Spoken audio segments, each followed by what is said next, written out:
Hi வணக்கம் பரீஸ். திகில் விஸ்பர்ஸில் இந்த வாரம் நான் சொல்ல போகிற கதை அது நிஜமான கதை. ஒரு வீட்டில் 11 பேர், ஒரே குடும்பத்தை சேர்ந்தவங்க. ஒரே நைட்டில் எல்லாருமே இறந்து போகிறாங்க. ஆனால் யாருமே கொலை பண்ணலை. அப்போ என்னதான் ஆச்சு தெரிஞ்சுக்கணுன்னா ஃபுல் வீடியோவை கடைசி வரைக்கும் பாருங்கள். இந்த கதை ஷோராக உங்களை டிசப்பாயிண்ட் பண்ணாது. மறக்காமல் இந்த பேச பற்றின கருத்துக்களை கமெண்ட் செக்ஷனில் சொல்லிட்டு போங்க. அண்ட் இன்ஸ்டாகிராமில் இன்னும் நீங்கள் திகில் விஸ்பர்ஸை ஃபாலோ பண்ணலன்னா மறக்காமல் போய் ஃபாலோ பண்ணிக்கோங்க. லிங்க் டிஸ்கிரிப்ஷன்லையும் பயோலையும் இருக்குது. ஏன்னா இந்த கேஸை பற்றின ஃபோட்டோஸ் வீடியோஸ் எதனா எனக்கு கிடச்சிதுன்னா அதை நான் இன்ஸ்டாகிராமில் தான் அப்லோட் பண்ணுவேன். ஏன்னா யூடியூப்பில் காப்பிரைட் ஸ்ட்ரைக்ஸ் அந்த மாதிரி எதுனா வர வாய்ப்பு இருக்குது. அதனால் யூடியூப்பில் காமிக்க முடியாத ஃபோட்டோஸ் அண்ட் வீடியோஸ் எல்லாமே நம்ம இன்ஸ்டாகிராமில் தான் போஸ்ட் பண்ண போகிறோம். ஸோ உங்களுக்கு அந்த கேஸை பற்றின ஃபுல் டீட்டெயில்ஸ் தெரியணுன்னா மறக்காமல் இன்ஸ்டாகிராம் பேஜை ஃபாலோ பண்ணிக்கோங்க. And without wasting much time நம்ம வீடியோக்குள்ளே போகலாம்.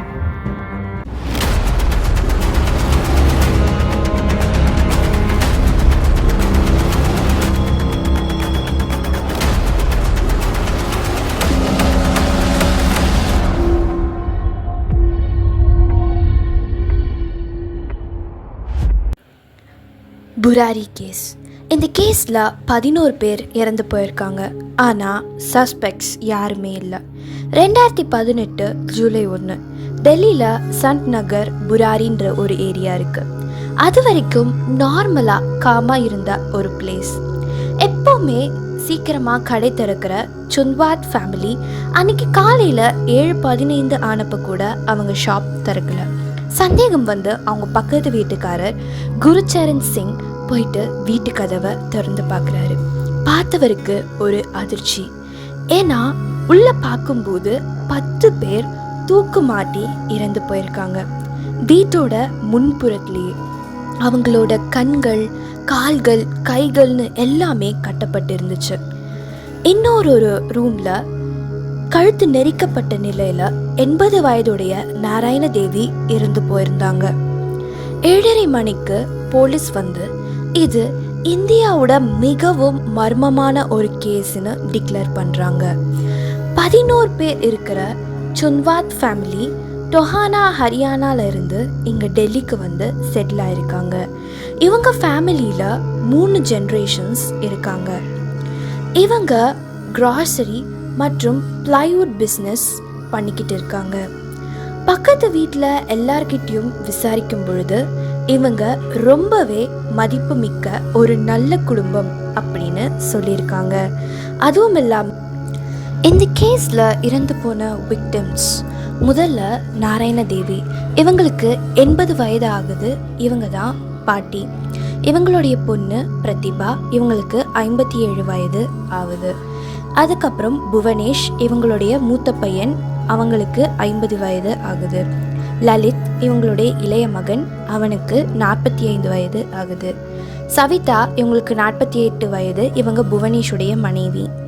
டீனா இவங்களுக்கு 42 வயது ஆகுது. இவங்க லலித்துடைய மனைவி. பிரியங்கா இவங்களுக்கு 33 வயது ஆகுது. இவங்க பிரதிபாவுடைய மகள். நீத்து இவங்களுக்கு 25 வயது ஆகிறது. மேனகா இவங்களுக்கு 23 வயது ஆகிறது. அண்ட் துருவ் இவங்களுக்கு 15 வயது ஆகிறது. இவங்க 3 பேருமே புவனேஷுடைய பசங்க.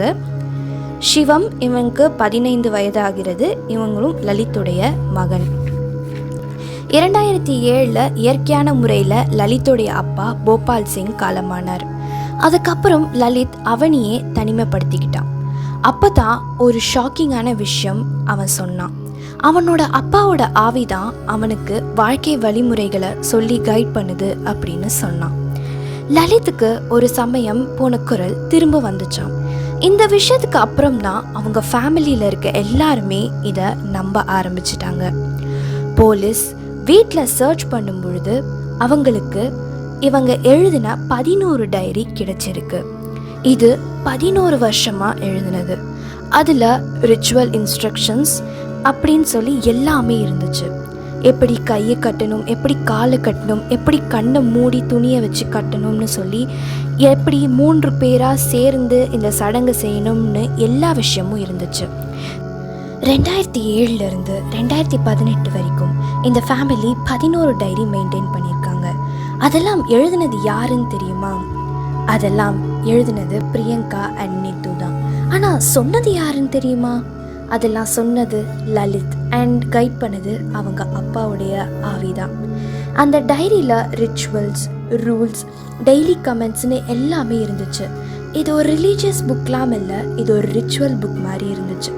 டைரியில் ஒரு பயங்கரமான லைன், கயிறை முடிஞ்ச உடனே எல்லாரும் அவங்க கையை கட்டிக்கணும், அப்புறம் நம்ம எல்லாரும் ஒன்றா சேர்ந்து ஹெல்ப் பண்ணிக்கணும் அப்படின்னு போட்டிருந்துச்சு.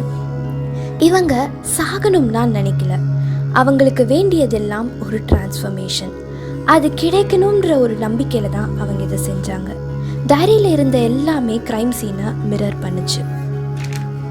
காதில் பஞ்சு, வாயில் டேப், அப்புறம் கண்ணில் துணின்னு எல்லாமே டைரியில் இருந்தபடி இருந்துச்சு.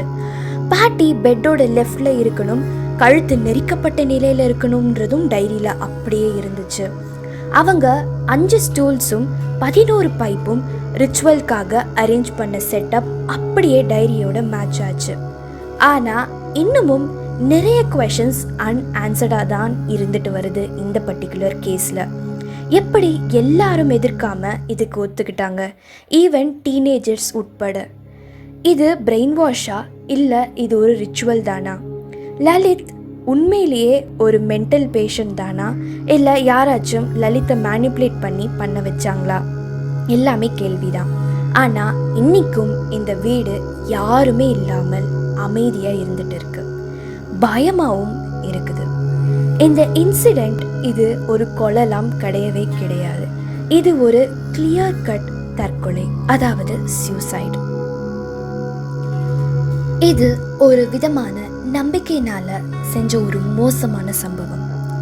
இது ஷேர்ட் சைக்கட்டிக் டிஸார்டர்னு சொல்லி போலீஸ் கேஸ் க்ளோஸ் பண்ணிட்டாங்க. அண்ட் இந்த டிஸார்டர் லலித்துக்கு இருந்ததாம். ஆனால் மனசளவில் நீங்கள் சொல்லுங்க, புராரி கேஸ் க்ளோஸ்டா இல்லையா? இது அவ்வளோதானா? உண்மையிலே முடிஞ்சு போச்சா? இல்லை இது ரிச்சுவல் தப்பாக போனதுனாலையா, இல்லை லலித்துக்கு வந்த மென்டல் டிஸார்டர்னாலையா? நீங்கள் என்ன நினைக்கிறீங்க? இல்லை இது நம்பிக்கை லிமிட் கடந்து போனதுனால வந்த ப்ராப்ளமா? இன்னும் பல மர்மங்கள் இந்த கேஸில் புரிஞ்சிருக்கு. உங்களுடைய கருத்துக்களை மறக்காம கமெண்ட் செக்ஷனில் சொல்லிடுங்க. ஆனால் என்னை பொறுத்த வரைக்கும் இந்த கேஸ் ஸ்டில் அன்சால்வ்டு தான். இந்த புராரி கேஸை பற்றி நீங்கள் என்ன நினைக்கிறீங்க?